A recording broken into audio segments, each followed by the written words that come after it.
उस चर्चा के आरंभ से पहले मैं एक छोटी सी आपको कहानी सुनाना चाहूंगा, ताकि आप समझ जाओ कि उस चर्चा का जो सार है वो क्या होगा। उस चर्चा का जो सार है वो क्या होगा, उस चर्चा की जरूरत क्यों पड़ी, ये आप समझ जाओ। इसके लिए मैं एक छोटी सी कहानी आपको सुनाता हूँ। एक छोटी सी कहानी है कि मैं एक राह से गुजरता था। रास्ते से गुजरता था तो पीछे से किसी के पुकारने की आवाज आई। मैंने पलट के देखा तो एक दिया मुझे पुकारता था। मैंने पूछा उससे कि कहो मित्र, क्या बात है? तो उसने मुझसे कहा कि मैं जलना चाहता हूं, क्या आप मेरी मदद करेंगे? मैंने कहा मैं मदद करने को तैयार हूं, लेकिन एक बात तुझे बता दूं कि उस जलने की प्रक्रिया में तेरा ही तेल फूकेगा, तेरी ही बाती जलेगी और तेरा ही दिया काला पड़ेगा। यदि तू ये सब चीजें करने को राजी है तो मैं तेरे जलाने की यात्रा में तेरा सहयोगी हो सकता हूं।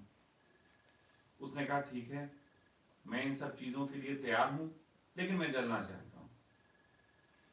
मैंने उसके साथ थोड़े प्रयास किए, थोड़ा कार्य किया और वो जल उठा। जैसे ही वो जला, उसी वक्त एक हवा का झोंका वहां से गुजरता था। एक हवा का झोंका उसकी बाती को लपलपाने लगा। तो वो एकदम डर के सहम गया और कहने लगा कि तूफान आते हैं, मैं चाहता हूं मैं पहले जैसा हो जाऊं, आप मुझे बुझा दें। मैंने कहा चिंता मत कर, ये हवाएं यहां से पहले भी गुजरती थीं, लेकिन तेरे पास लौ की संवेदनशीलता नहीं थी, तो तुझे उसका पता नहीं चलता था। उसने कहा नहीं, मैं जलना नहीं चाहता। फिर भी मैंने उसके लौ को चारों तरफ से हाथ देके हवाओं से बचाने की कोशिश की। उसमें मेरे हाथ जल गए, लेकिन वो दिया फिर भी उस जिद पे कि मैं जलना नहीं चाहता। और फाइनली मैंने अपने हाथ हटाए, वो बुझा भी, मेरे हाथ भी जले और नतीजा या संदेश जो था वो शून्य का शून्य। ऐसे ही मैं बहुत लोगों को अध्यात्म की राह पे देखता हूं। कोई एक कदम बढ़ाता है तो उसकी जिज्ञासा होती है कि मुझे ध्यान मिल जाए, कोई अच्छा ध्यान विधि बता दें। जिनको ध्यान विधि अच्छी मिल गई वो फिर पूछते हैं कि इसके आगे कुंडलिनी जागरण बता दें। फिर थोड़ा सा और कुछ अच्छा हो गया तो उससे आगे की, यहां तक कि बहुत से कुंडलिनी जागरण वाले भी प्रश्न करते हैं कि स्वामी जी इसके आगे क्या, कैसे करें। और बड़ी समस्या, सालों की एक ही समस्या, सिमिलर। वो जैसे हैं, वो जैसे जीते हैं, उसमें उन्हें कोई भी बदलाहट ना करनी पड़े और सब मिल जाए। आप ऐसे बहुत से लोग होंगे जिनको उस पल को चिंतन करना चाहिए जब वो धर्म की यात्रा के लिए निकले थे। उनके पहले कंसेप्ट पे चिंतन करना चाहिए कि उन्हें क्या खोज थी, और फिर आज वो क्या खोज रहे हैं, इस पे थोड़ा सा चिंतन मनन कर लेना चाहिए। मैंने ये चर्चा उठाई, उसके पीछे लगातार एक कारण है कि लोग बहुत से आते जाते रहते हैं मेरे पास, सदा ही आते जाते हैं। सबकी अपनी अपनी तरीके की कोई डिमांड मांग होती है। कुछ दिन चलते हैं, बेहतर चलते हैं, अच्छे से चलते हैं, फिर कहीं ना कहीं कोई चीज कोई रुकावट, कोई ऐसा कुछ होता है कि उनकी या तो यात्रा बाधित होती है या उनको पीड़ा होती है, कुछ ना कुछ ऐसा होता है। और मेरा भी एक चीज सबसे ज्यादा नष्ट होती है और वो होती है समय। मेरा सदा से मानना रहा है कि समय से ज्यादा मूल्यवान ना जीवन में कुछ था और ना हो सकता है। और ये समय और अच्छा हो सकता है यदि हम ये उनको बांटें जिनको वास्तव में इसकी जरूरत हो, हम उनके साथ बिताएं जिनको वास्तव में इसकी जरूरत है। तो वो समय बहुत प्यार से कई गुना फैल के बढ़ जाता है। वो समय कुछ यादें छोड़ जाता है, वो समय कुछ संदेश छोड़ जाता है। लेकिन मैं पाता हूं कि मैं सदा और सदा समय जो है वो अपना देने के बाद फिर वही खाली हाथ खड़ा होता हूं, जिस खाली हाथ में एक चीज कई बार मेरे अंदर से उठती है, क्या मैं अपने प्रयास खत्म कर दूं, क्या मैं अपने प्रयास छोड़ दूं। लेकिन ये मुझसे आज तक नहीं हो पाया, क्योंकि कोई है ऐसा जो मुझे लगातार प्रयास करने में, नए नए तरीके से चलने में, नए नए तरीके से प्रयोग करने में, बल्कि अब तो हालत ये हो गई है कि मैं अपने आप को प्रयोग करने वाला आदमी कम और खुद को एक प्रयोगशाला अधिक मानने लगा हूं।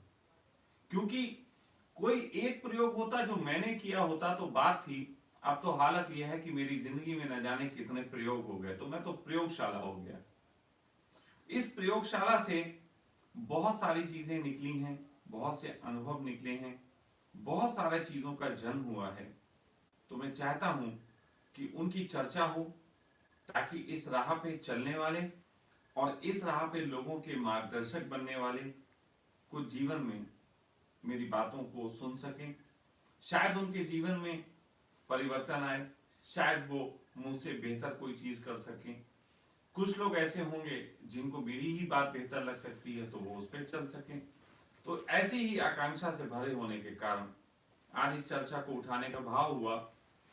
और उसका भी एक रीजन है। अभी ये लड़का मेरे पास आया, इस लड़के की बात मैंने सुनी, इसके बारे में मैंने जब सुना तो मुझे लगा कि इसने तो प्रयास में आज तक कोई कमी नहीं की। इसके बहुत कुछ इसके जीवन का है जो धीरे धीरे आप लोग जानोगे। मैं खुद ही इसे कहूंगा कि ये आप लोगों को बताए कि इसके जीवन में क्या, लेकिन अभी ना ये बता के, क्योंकि बात बहुत लंबी हो जाएगी। समय समय पे ये अपने प्रोफाइल के माध्यम से आप लोगों को बताता रहेगा। लेकिन इसकी यात्रा के दौरान बहुत सारे प्रश्न, बहुत सारी जिज्ञासाएं, बहुत सी ऐसी चीजें हैं जो ये उठाना चाहता है। और साथ साथ मैं चाहता हूं कि उसके संबंध में आप लोगों को उत्तर मिले। वो उत्तर सही है या गलत, इसका निर्णय हर व्यक्ति अपने आप कर सकता है। उन उत्तरों में क्या वो पाता है, क्या खोता है, हंसी भी आ जाए, क्रोध भी आ जाए, हैरानी भी हो जाए, तो सबके अपने अपने मत हो सकते हैं। उसमें मैं किसी को इंटरफेयर नहीं करता। अभी जब दिन में मैंने इस बात को कहा था कि मैं इस तरीके से कुछ कहना चाहता हूं, तो कुछ मित्र थे, उन्होंने मुझे प्रश्न किए, मेरे वॉल पे भी किए, साथ साथ मुझे पर्सनली भी किए कि आप हो कौन जो हम आपकी सुने, आप हो कौन जो हमको बताओगे। तो मैंने सिर्फ इतनी सी बात उनसे कहता हूं, मैं अपनी जिंदगी को खोल के आपके सामने रख रहा, उसी तरीके से नग्न, जैसे आप मां के पेट से निकले थे नग्न, वैसे ही जिंदगी को खोल के रख रहा। किलकारियां मार रहा हूं वैसे ही जैसे आपने मारी, हाथ पैर चला रहा हूं ऐसे ही जैसे आपने चलाए, बिल्कुल सब कुछ जो आपने किया ऐसे ही मैं भी अपने शरीर, अपने आत्मा, अपने अनुभवों के माध्यम से अपनी बातें कह रहा हूं। तुम्हें देख के तुम्हारे पिता को एक प्रतीति हुई होगी, तुम्हारी मां को एक प्रतीति हुई होगी, तुम्हारे पंडित को एक प्रतीति हुई होगी, तुम्हारे भाई बहन या किसी को एक प्रतीति हुई होगी जिससे तुम्हारे नाम का जन्म हुआ। मैं कहता हूं मुझे देख के भी तुम्हें बहुत तरीके की प्रतीतियां हो सकती हैं, तो मुझे नाम तुम स्वयं दे सकते हो। कोई गुरु कह लेगा, कोई दोस्त कह लेगा, कोई बिजनेसमैन कह लेगा, कोई कुछ कह लेगा, कोई सखा कह लेगा, कोई आई लव यू बोलेगा, कोई आई हेट यू बोलेगा। जिसको जैसी प्रतीति होती है वो अपने तरीके से मेरा नाम चुन सकता है, लेकिन मेरे नाम बताने से या मेरे बताने से कि मैं हूं कौन आप अगर मान लेते तो फिर आपकी स्वयं की बुद्धि क्या थी। आप अपनी स्वयं की बुद्धि का इस्तेमाल करें। तो ये सब बातें कहने के बाद मैं इस चर्चा को आगे बढ़ाता हूं और मैं चाहता हूं कि साधक की जो भूलें होती हैं या साधक की जो जिज्ञासाएं होती हैं, साधक की जो अपेक्षाएं होती हैं, उनमें क्या क्या कारण रहते हैं, इस पे चर्चा शुरू करें। तो ये कुछ कहना चाहे तो कह दे लोगों से, और कुछ हमसे कहना चाहे पूछना चाहे शुरू करें। मैं स्वामी जी पहले ये पूछना चाहता हूँ कि क्या सही मार्ग से जो साधक हैं वो अपनी साधना के दौरान जो गुरु शिष्य परंपरा है, क्या गुरु शिष्य परंपरा को आज के युग में निभाना संभव है या नहीं? देखो, गुरु शिष्य परंपरा को निभाना संभव है या नहीं, ये दो व्यक्तियों के बीच की बात है। लेकिन बात असल में प्रश्न ये होना चाहिए, क्या आज भी गुरु शिष्य परंपरा की जरूरत है? तो मैं तुमसे कहूंगा कि हाँ, गुरु शिष्य परंपरा की जरूरत सदा से थी, सदा है और सदा रहेगी। जब तक धर्म का जगत रहेगा गुरु शिष्य परंपरा रहेगी, और निभाने की कला भी सदा कुछ हृदय में रहेगी, और सदा ही कुछ होंगे जो सिखाने योग्य होंगे। लेकिन एक बात सदा याद रखनी है, गुरु बहुत मिल जाएंगे, मार्केट में फैले हुए हैं। एक जमाना था कि गुरुओं को ढूंढना पड़ता था, एक जमाना वो आ गया है कि गुरु अब तुम्हारे घरों में घुस गए। लेकिन उसी तरीके से एक जमाना था कि प्यारे शिष्य भी ढूंढने पड़ते थे। रज्जब जैसा आदमी भी ढूंढने के लिए दादू दयाल को निकलना पड़ता था।